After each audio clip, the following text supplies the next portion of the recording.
Pakistan house میں مختلف سیاسی جماعتوں کے سینکڑوں ذمہ داران کی پی ایس پی میں شمولیت کے موقع پر پریس کانفرنس سے خطاب کرتے ہوئے چیئرمین پاک سرزمین پارٹی سید مصطفی کمال کا کہنا تھا کہ عمران خان بار بار جو ریاست مدینہ کا ذکر کرتے ہیں تو کیا ریاست مدینہ میں ہارس ٹریڈنگ ہوتی تھی؟ کیا وہاں مخالفین کی گاڑیوں سے منشیات برآمد ہوتی تھیں؟ یہ جو ملک میں ہو رہا ہے، جو انصاف میں ہو رہا ہے، ریاست مدینہ میں ہارس ٹریڈنگ ہوئی ہے؟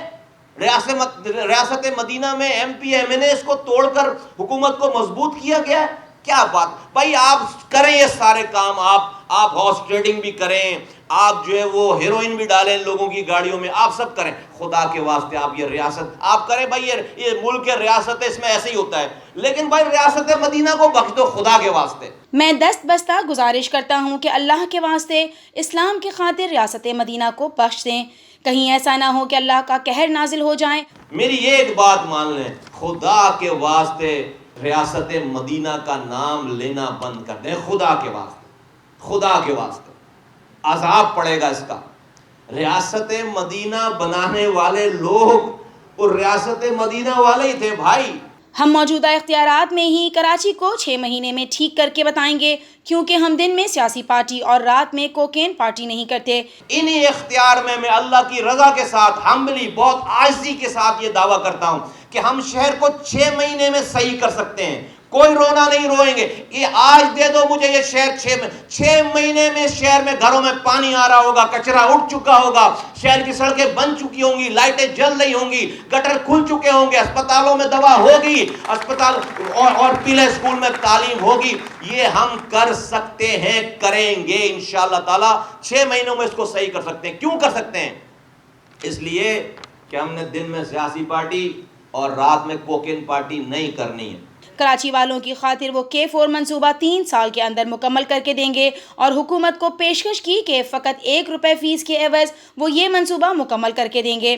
میں اپنی گاڑی اپنا پیٹرول لگاؤں گا، حکومت سے کوئی مراعات نہیں لوں گا۔ کراچی کے لوگوں کے لیے یہ جو لوگ کہہ رہے ہیں ڈیزائن خراب ہے، یہ چیزیں، یہ ساری یہی کانٹریکٹر رہے، یہی ڈیزائن رہے، ساری چیزیں میں 3 سال میں کھڑے ہو کر اس K4 کو کمپلیٹ کروا دوں۔ جو کہتے ہیں 10 سال میں نہیں بن سکتا، 8 سال میں، 3 سالوں میں مصطفی کمال اس کراچی کے لوگوں کے لیے آفر دیتا ہے۔ 3 سالوں میں انشاءاللہ تعالی یہ پروجیکٹ جو ہے وہ کھڑے ہو کر 1 روپے فیس لوں گا، 1 روپے فیس میں، 1 روپے، کوئی مراعات نہیں لوں گا۔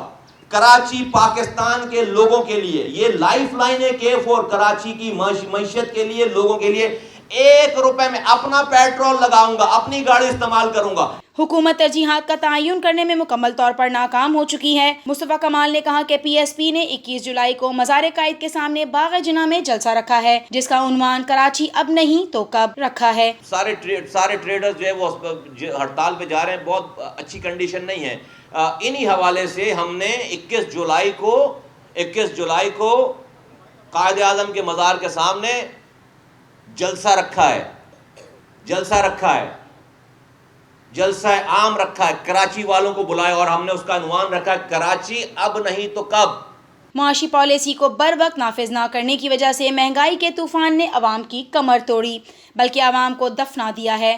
غریب عوام سے ٹیکس وصول کرنا بالکل ایسا ہی ہے جیسے ڈاکو دکان لوٹ کر لے گئے، لیکن پھر بھی دکاندار گاہکوں سے لوٹا ہوا پیسہ وصول کرنا شروع کر دے۔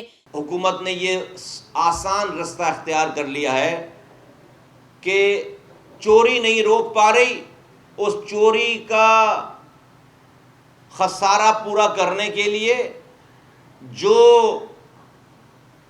بل دے رہا ہے، جو ٹیکس دے رہا ہے، اسی سے چور جو لوٹ کر لے گئے اس کے پیسے بھی اسی بندے سے لے رہی ہے۔ مثال کے طور پر ایک دکان ہے، اس کے اندر ڈاکو آئے اور لوٹ کر لے گئے، ڈکیتی پڑ گئی، سارا پیسہ لوٹ کے لے گئے، دکان کھلی ہوئی ہے، کوئی مسئلہ نہیں ہے۔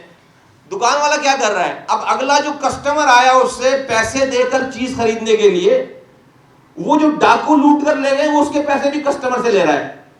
اس سے آسان طریقے سے میں پاکستانیوں کو سمجھا سکتا نہیں ہوں۔ دیکھتے رہیے DNN، خبر ہم سے ہے۔